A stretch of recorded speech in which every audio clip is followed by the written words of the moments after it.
Last night, we broke down a video looking at some film from this Lakers Thunder game, and we all know what happened. The Lakers ran them out of their own building. But in this video, I wanted to break down some more film. I want to show you the ins and outs, the actions that they ran to demoralize this team. Not only demoralize them, they destroyed this team, right?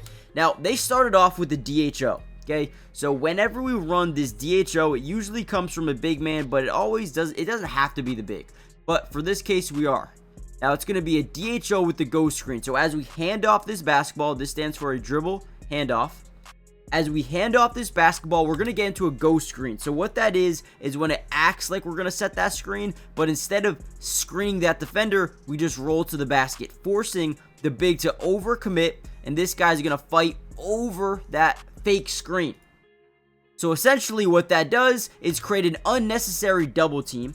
We clear out here with Austin Reaves just to see if we can get an open three. And now as we're rolling to the rim, we have a wide open roll for Jackson Hayes. We have a corner man in Isaiah Hartenstein who's starting to rotate over, and boom, now you have this triple team, almost even a quadruple team here. And look at this, he's gonna look up at the basket, get Chet to overcommit to the layup, and then find Jackson Hayes for a wide open dunk. The way this team plays basketball is almost unguardable at times, especially when Luka's feeling it offensively. Good luck. I mean, seriously, let's dive into some film. Let me show you how they did it. Alright, here's another interesting play. So it started off by Rui setting a screen up top, which forced them to overcommit and send that double team, putting the defense in an initial blender. Now, whenever a defense is in this blender situation, it's very tough for them to get back. So we roll Rui to the basket. You can tell he's going to have a wide open lane and most likely going to create a little bit of weak side rotation from the corner, right? So that is exactly what we get. As Rui's driving into the lane, Austin Reaves becomes wide open, and we try to kind of wall off that closeout. Now, in my opinion, I think what we should do here as Rui Hachimura is kick it here. They rotate from the top side, and then you kick it over to Luka at the top of the key. I know you guys can't see him, but he's there, right?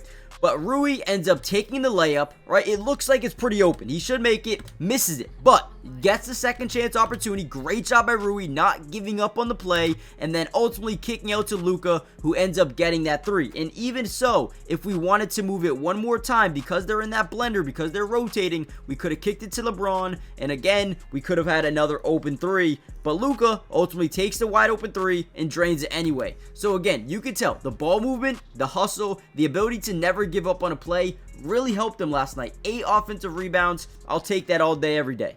Now, the Thunder try to make an adjustment early on into this game, about late first quarter, when they would say, all right, whenever we get this mismatch, because to start off the game, they would switch everything. And when you play a double big lineup, they're going to pick apart Isaiah Hartenstein every single day of the week. So what the defenses did was they sent two. They said, all right, we need to send a double. We cannot keep this matchup because he will cook it every single day of the week. But again, the problem with sending two is now essentially you're playing 4-on-3 basketball everywhere else. We show Dorian Finney-Smith, we bring this defensive player up, and now we get a 3-on-2 situation on the weak and strong side corners, right? So we kick it to the middle. Now, look at this. We have a wide open baseline cut by Rui, and we get a turnaround lob. Rui gets it to go. Just beautiful basketball. Luka is so smart, but so is his teammates. Knowing, right, Goodwin, a younger player or a less experienced player, gets into the game, right, you get signed to a full-time deal, and he's coming in here and making plays, and that is exactly what he did on that two-way contract, and this is why he's on the team. This is why they signed him to that full deal, making the right plays.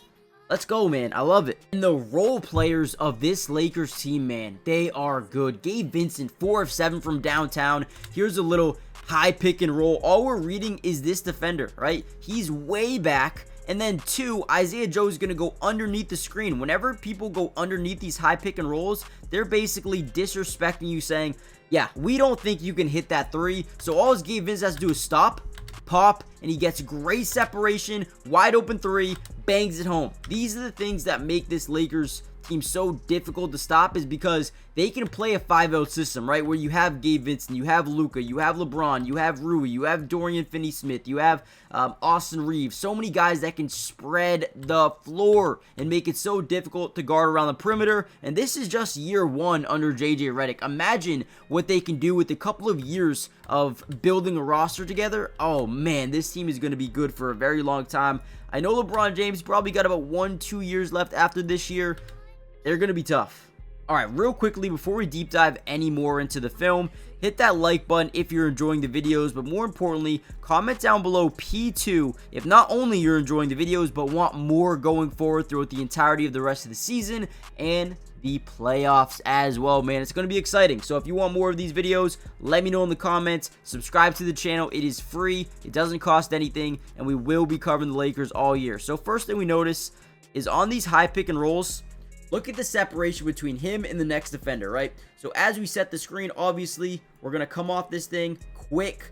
But if this defender is not playing that three-point line, you're giving Austin Reeves so much ability, so much space, right? And look it, he's so far back, you cannot do this. You cannot give him this much separation. And you guys may ask, why doesn't he just step up fully? Well, whenever you get a guy like Chet, who's not as quick as Austin Reeves, and you get him to play that three-point line, well, now we're able to drive by him, creating rotation from the top side, the strong side, or even that weak side corner, leaving more shooters open. So what they say is, listen, just play a drop zone coverage, contest if you can, and right, look at Austin Reeves, pulls up, shoots it, gets it to go.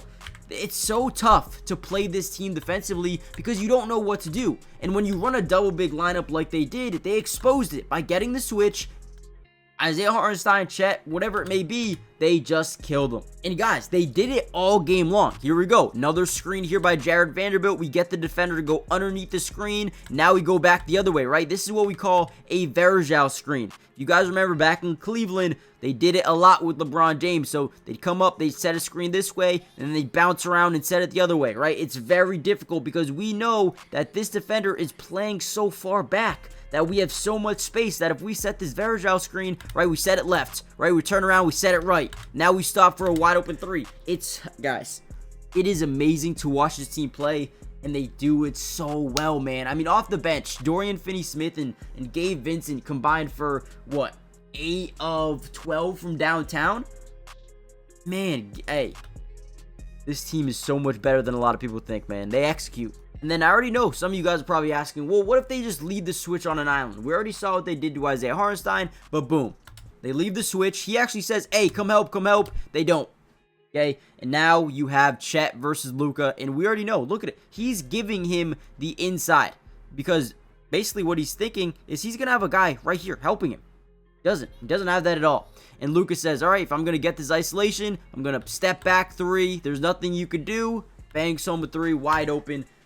This team is different, man. This team is really different. So we're going to end the video here. At this point, they're already up 73-44 with about 2:52 left to go in the second quarter. And what they just proved is essentially they can beat anybody.